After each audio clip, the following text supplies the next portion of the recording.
ربنا ظلمنا أنفسنا وإن لم تغفر لنا وترحمنا لنكونن من الخاسرين رب ارحمهما كما ربياني صغيرا রব্বুল আলামিন নোয়াখালী জেলা সমিতি ঢাকার উদ্যোগে আজকের এই ইফতার ও দোয়া মাহফিলে আয় আল্লাহ তাআলা রাজনৈতিক ব্যক্তিবর্গ, ব্যবসায়ী, আইনজীবী, সাংবাদিক সহ বিভিন্ন শ্রেণী পেশার মানুষ আজকে উপস্থিত হয়েছে।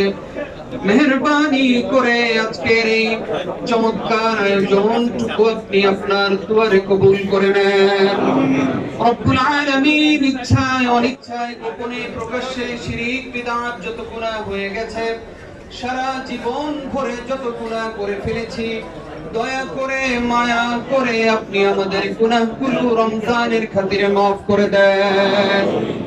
রব্বুল আলামিন এখানে এমন অনেক মানুষ আছেন যারা মাজলুম, আয় আল্লাহ তাআলা দীর্ঘদিন জেল খেটেছেন, অত্যাচারিত হয়েছেন, যাদের ব্যবসা প্রতিষ্ঠানগুলো ধ্বংস করে দেওয়া হয়েছে, যাদের আত্মমর্যাদা নষ্ট করে ফেলা হয়েছে, অসম্মান করা হয়েছিল এই মানুষগুলোকে আল্লাহ তাআলা এই মাজলুমদেরকে আমরা সাথে নিয়ে আপনার কাছে হাত তুললাম।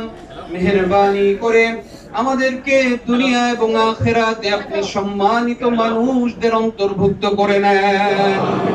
রব্বুল আলামিন আমরা যারা হাত তুলেছি আমাদের মনে অনেক দুঃখ, অনেক বেদনা, মেহেরবানি করে আমাদের দুঃখগুলোকে আপনি সুখে পরিণত করে দেন। রব্বুল আলামিন আমরা যারা হাত তুলেছি এই নোয়াখালী জেলা সমিতির বিভিন্ন সদস্য, উপদেষ্টা বৃন্দ সহ অনেকের বাবা মা আত্মীয়, আগামী বছর রমজানে আমরা থাকতে পারি কিনা জানি না। যদি এই রমজান আমাদের জীবনের শেষ রমজান হয়ে থাকে, এই রমজানে আমাদেরকে সহ আমাদের কবরবাসী বাবা মাকেও আপনি ক্ষমা করে দেন।